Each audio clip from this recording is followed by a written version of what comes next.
You don't belong in my life anymore. You're an embarrassment. Adios.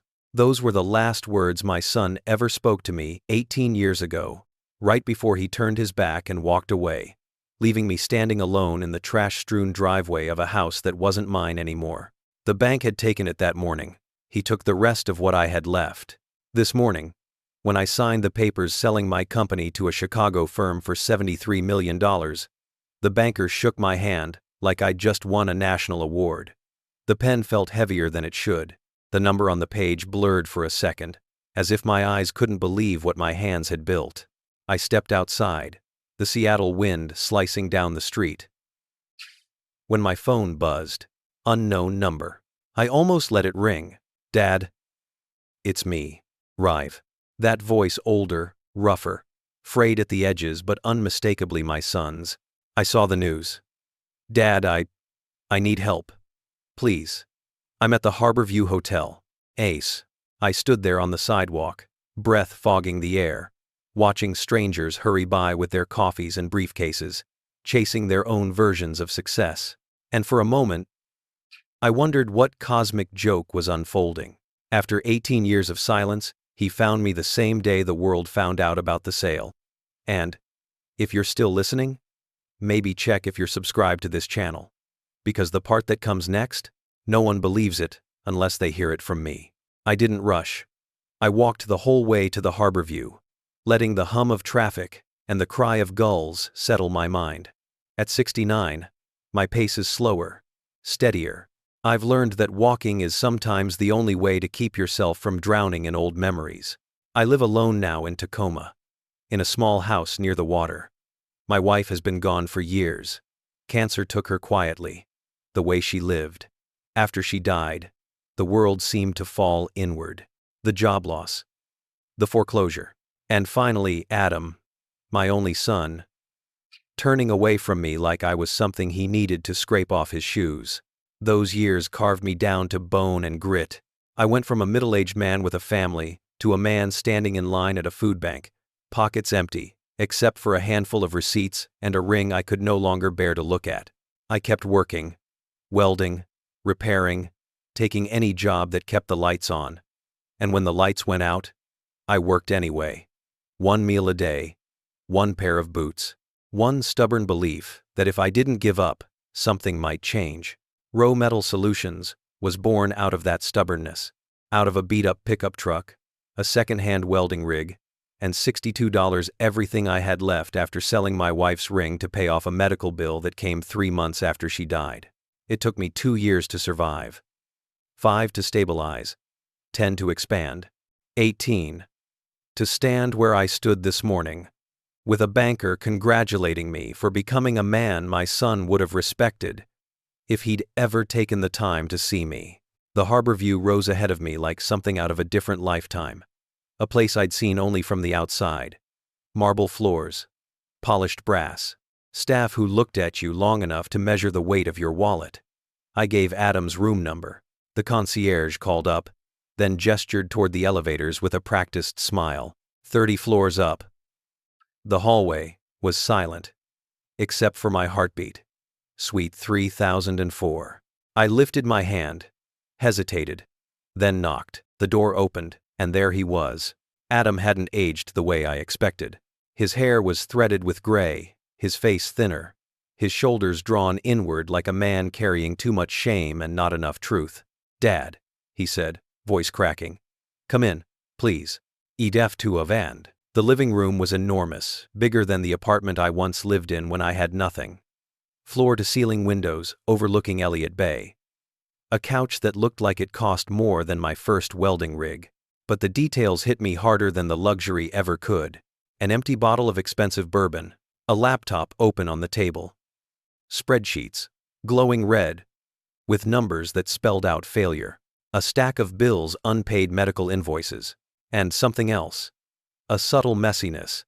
The kind that comes from a man who's been awake too long. Afraid too often. Nice place? I said quietly. It's borrowed.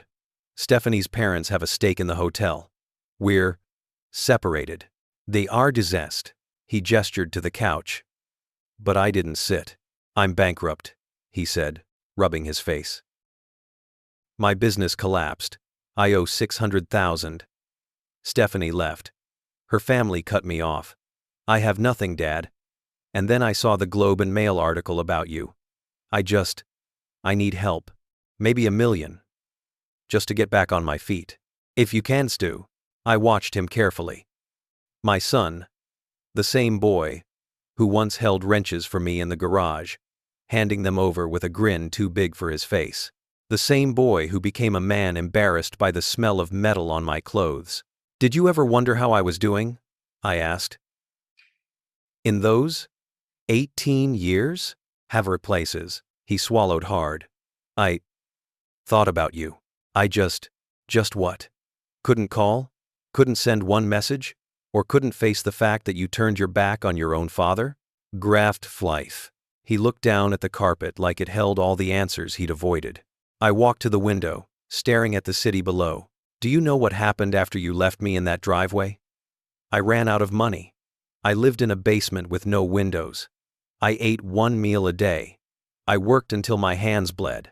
I sold your mother's ring, gazing. His breath hitched, but I wasn't done. Your words broke something in me. But they also built something.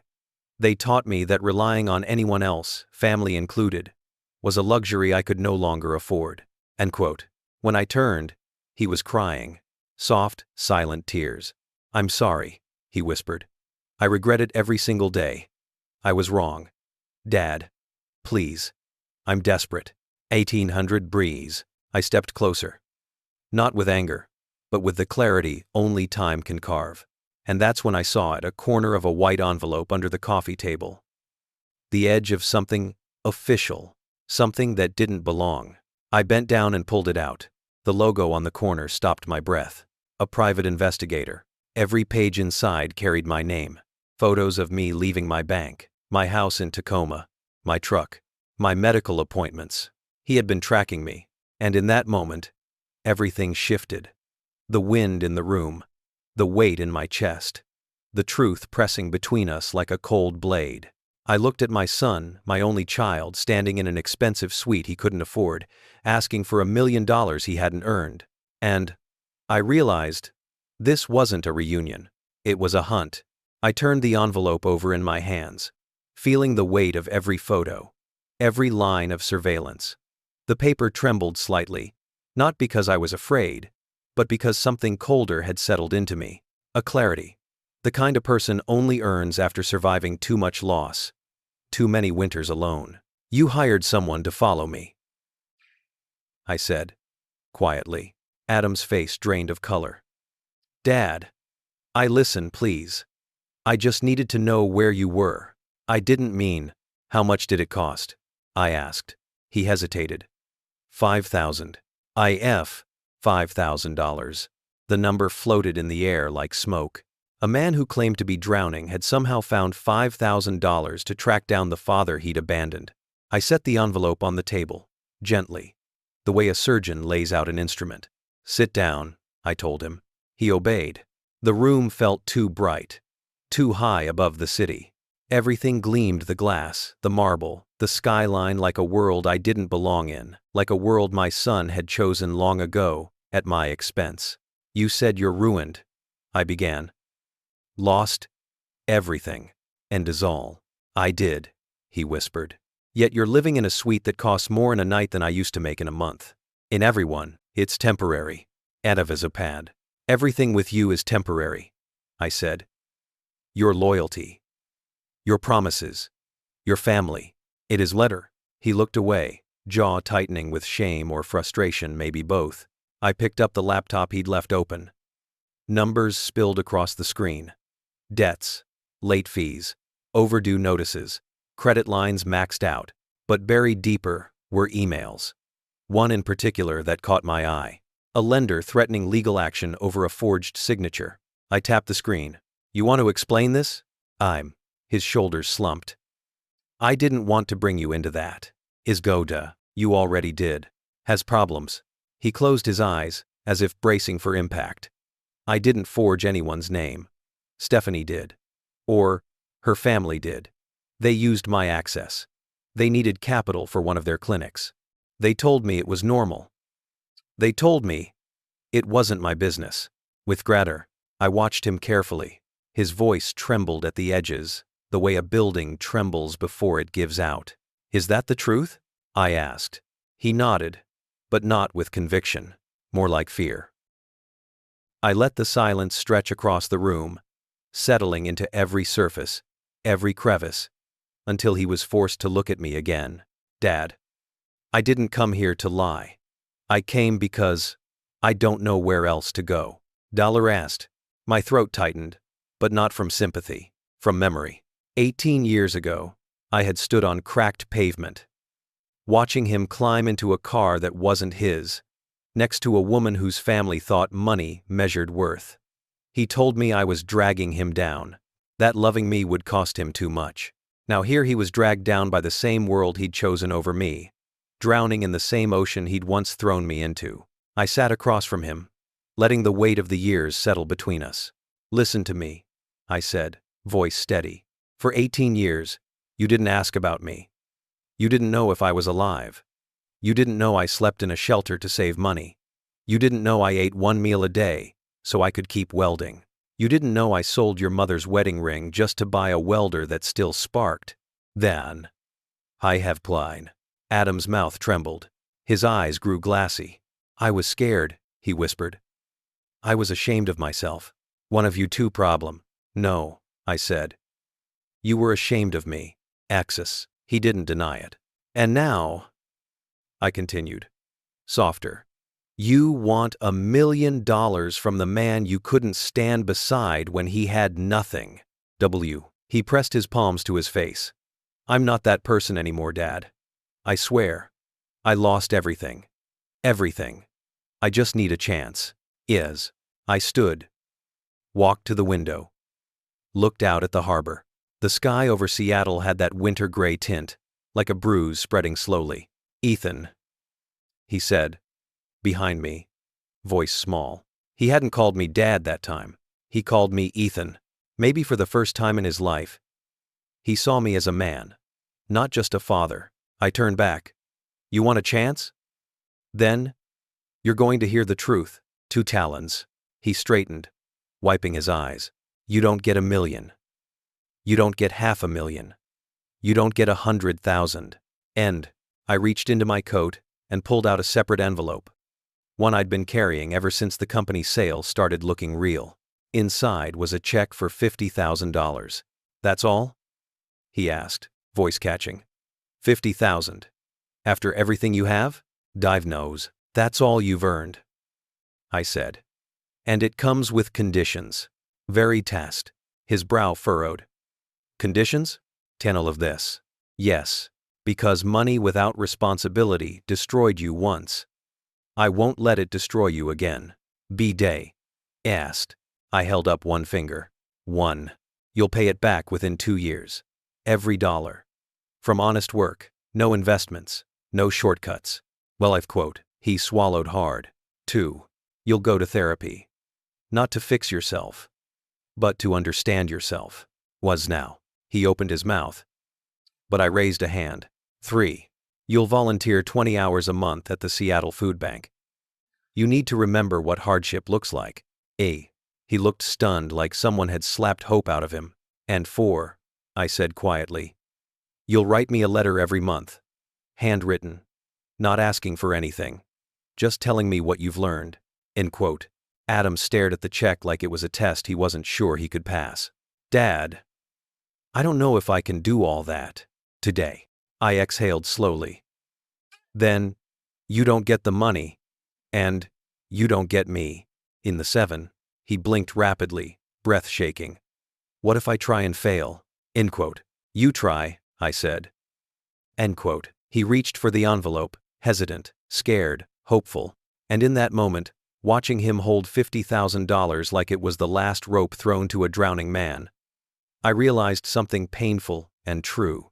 He wasn't just drowning, he'd never learned how to swim. I stepped toward the door. I'll be waiting for your first letter.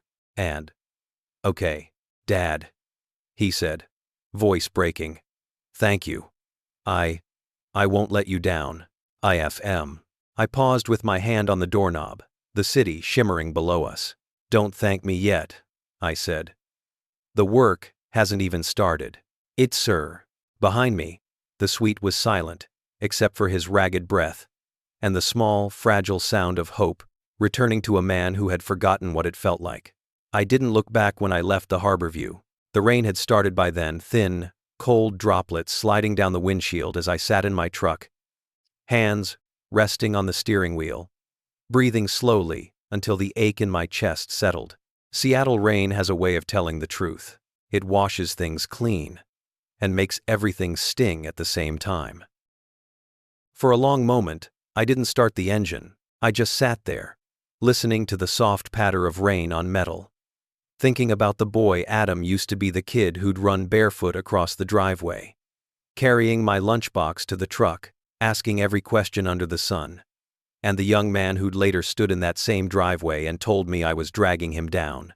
18 years is a long time to lose a son, but sometimes losing someone gives you a clearer view of who they really are. I finally started the engine and drove back to Tacoma, back to my quiet house by the water. The porch light still flickered when the wind blew. The kettle still whistled too loudly. The framed photo of my wife still sat on the mantel, smiling in that soft, steady way she had. A way that made you believe storms were survivable. I set my coat on the hook and sat at the kitchen table, fingers tracing the wood grain. I didn't know if Adam would follow the conditions. I didn't know if he even understood them, but I knew one thing. I had given him a rope. What he did with it was no longer my responsibility. 3 weeks passed before the first sign came. A plain white envelope in my mailbox, addressed in handwriting I barely recognized.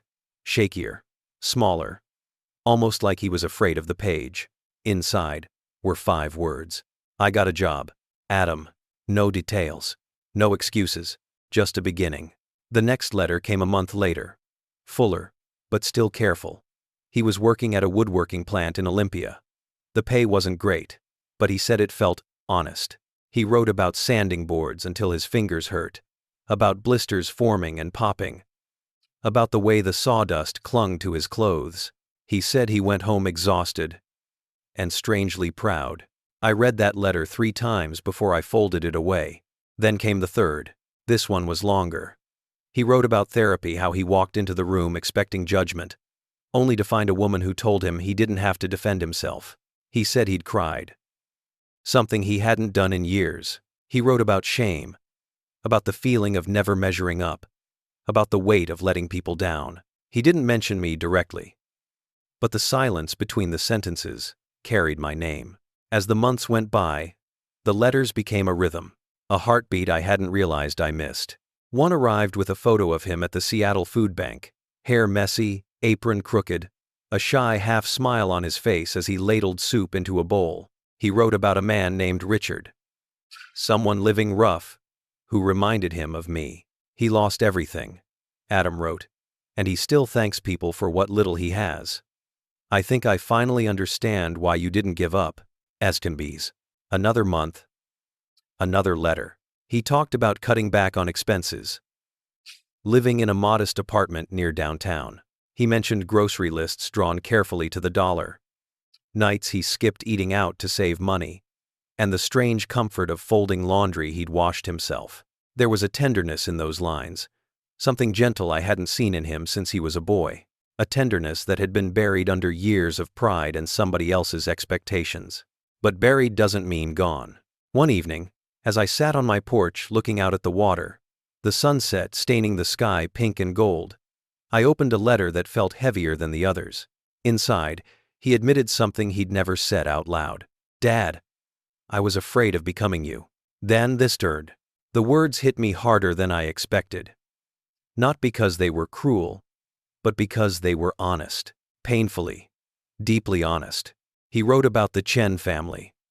The money, the pressure, the silent comparisons, the casual remarks that made him feel like loving me came with a cost he wasn't brave enough to pay. Stephanie's father told me once that ambition requires sacrifice, he wrote. I didn't realize he meant sacrificing the people who loved me this fast. I closed my eyes, letting the truth settle. People don't choose cruelty because they're evil. They choose it because they're afraid. Spring arrived. Then summer.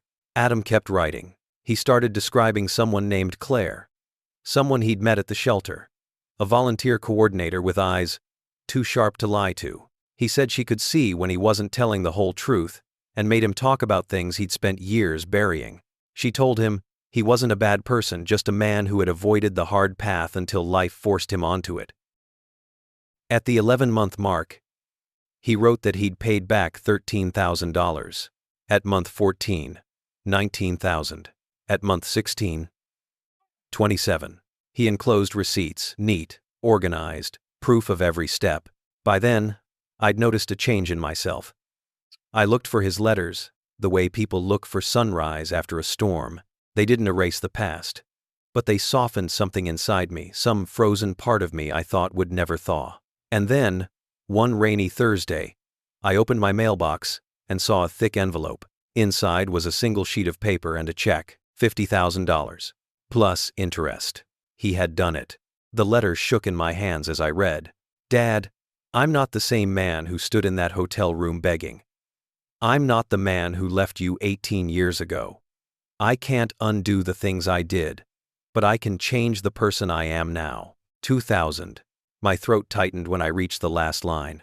I'm ready to see you, if you're willing. But even if you're not, I'll keep doing the work. It's ugh.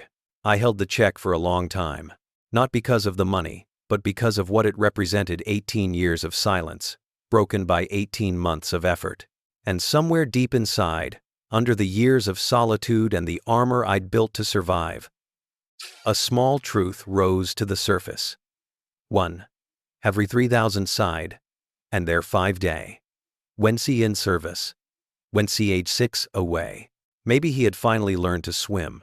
I picked up my phone, hesitated only a moment, and dialed. Adam, I said when he answered, breathless. There's a coffee shop in Seattle. Maple and Steam. Saturday morning. 9. Well-faced Freed. He exhaled shakily. I'll be there, Dad. Thank you. Damn. We'll talk, I said. That's all for now. With his not Cree state, when I hung up, the rain outside had stopped. The air smelled new, like something about our story had turned a corner, and I wasn't sure where it would lead yet. But I knew one thing. The next chapter would demand truth from both of us. Saturday came with a low sky. The kind that pressed gently against the horizon and made the whole city feel quieter. I woke before sunrise, brewed coffee, and sat at the kitchen table, listening to the slow hum of the kettle as if it were steadying my nerves. It had been 18 years since I'd last sat across from my son in anything resembling peace. I didn't know which version of him would walk through the door broken, angry, hopeful, or someone entirely new. Maple and Steam sat on a corner near Pioneer Square, its windows fogged from the early crowd. Inside, the air smelled of roasted beans and rain-soaked jackets. I chose a table near the window, the one that looked out onto the street where people hurried between puddles. When Adam walked in, he didn't spot me right away. He stood in the doorway, scanning the room, shoulders hunched slightly, like he was bracing for impact. His clothes were simple, no tailored coat, no expensive watch, just a plain jacket and worn boots. The kind of clothes a man earns, not buys. When his eyes found mine, something flickered, fear, hope, guilt, all tangled together. He approached slowly. Dad, one of the peasants. Sit, I said. We didn't speak for the first few moments. We just sat there, listening to the murmur of the cafe and the gentle clinking of cups. Sometimes silence reveals more than words ever could. He finally exhaled. Thank you for meeting me. He reading fast. I didn't come for gratitude, I replied. I came for truth. I was 9. He nodded, swallowing. I pulled out the envelope I'd taken from his hotel suite, the one from the private investigator. His eyes widened the moment he saw it. I've been thinking a lot about this, I said.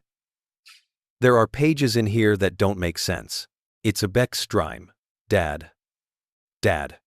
I'm not finished. Is one. I slid one of the photos across the table. This investigator followed me for 3 months. But you only found out about the company sale 2 weeks before you called me.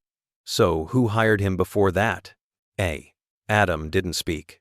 I then slid the printed email from his laptop, the one regarding the forged signature. And this didn't come from your business collapse, did it? His hands trembled. Dad, please. I'm trying to make things right. I am. It is never to. I know you are. I said, softer now. But you can't build a new life on half-truths. 2 eyes. He looked down at the table, blinking rapidly. Tell me everything, I said. And don't protect anyone, not even yourself. He let out a shaky breath. It wasn't just me. Stephanie and her family, they pushed me. They said your name on a loan would help them secure a better rate. I told them no at first. They said it was normal. Said everyone in their business did it. And when the lenders pushed back, they forged your name. I didn't stop them. I didn't sign it myself. But I didn't stop them. I watched him carefully. There is guilt that comes from action. And guilt that comes from silence. His was the second kind, quieter, but deeper. That's not the part that scares me, he continued, voice cracking. What scares me is that Stephanie's family didn't just forge your name. They forged mine. Twice. Well, I felt something cold settle in my chest. He reached into his coat and pulled out a folded sheet. A notice from a lender. Another signature. One that didn't look like his at all. When the business started to fail, he said. I asked her father for help. He said he'd handle it. I didn't realize what that meant until I got this letter. With request, he slid the paper across to me. A forged signature. A second loan. A debt tied to Adam without his consent. Why didn't you tell me this earlier? I asked. Because it made me look weak, he whispered. I already disappointed you once. I didn't want to walk into that cafe today and disappoint you again. I leaned back, letting the weight of his words settle. Sometimes vengeance isn't fire, sometimes it's quiet truth finally being spoken. But before either of us could say another word, a shadow fell across our table. A man in a dark coat approached. Mr. Rowe? I looked up. Yes? My name is Daniel Whitmore. I'm with Financial Integrity Services. Your son contacted me 2 months ago. Where? Adam's breath caught. Daniel? This isn't. Daniel raised a hand. No need, Adam. He deserves to know. It's Dando. He placed a folder on the table. I glanced at Adam, who looked like he might shatter. Daniel opened the folder. Inside were documents, signed loan applications, timestamps, emails between the Chen family and a predatory lender, and a report showing Adam's digital signature being used without proper authorization. Evidence clean, undeniable, clinical. Reasons? You were a victim of financial coercion, Daniel said calmly. Borderline fraud. Had you come to us sooner, we could have prevented the damage. Adam looked down. Ashamed. I thought I could fix it myself. You couldn't, Daniel said simply. Not when signatures were being forged behind your back. He slid a final page toward me. A notarized statement from Adam and Daniel documenting the timeline. Stephanie's name was all over it. Her father will face legal consequences, Daniel said. Your son will cooperate with the investigation. If he does, he'll be cleared of the worst liabilities. It's Bressa's. Adam's voice cracked. Dad. I didn't know it would go this far. I didn't know they would. I reached out and covered his hand with mine. He froze. Look at me, I said quietly. He lifted his eyes wet, terrified, searching. This, I said, gesturing to the documents, is why I gave you conditions. Not because I wanted to punish you, but because I needed to know you could stand on your own before the truth came out. He swallowed hard. You did stand, I said. And now we deal with the consequences. Together. Then instilled. Adam let out a broken exhale, a sound between grief and relief. Daniel stepped back. I'll arrange the formal review, he said. Expect contact from our legal department within 48 hours. Everyone. When he left, the silence between us was thick, electric, trembling with everything still unsaid. Adam pressed his palms to his eyes. I'm so sorry, Dad. I should have told you sooner. They're really freeze, maybe, I said. But the important thing is, you're telling me now, end quote. He nodded, wiping his face. Outside, the rain began again, steady, cleansing, tapping against the window, like a steady heartbeat. For the first time since that day in the Harborview suite, I saw, not the boy who had abandoned me, but the man who had finally come home to tell the truth. And in the quiet of that cafe, with evidence spread across the table, and my son sitting trembling beside me, I realized something. We weren't at the end of this story. Not yet. We were only crossing into the part where justice wakes up. The days that followed moved with a strange calm, the kind that settles right before a courtroom door swings open. I returned to my quiet house in Tacoma, but my mind stayed at that cafe table, on the forged signatures, the emails, the truth that had finally surfaced after years, buried under pride and fear. 2 mornings later, a summons arrived for an administrative hearing downtown. Not a criminal trial, but serious enough to decide whether my son would carry debts he never authorized. I called him. You'll meet me there. Wergens. Dad. What if they twist everything? My nast. Truth doesn't bend. Only the people who fear it do. A.J.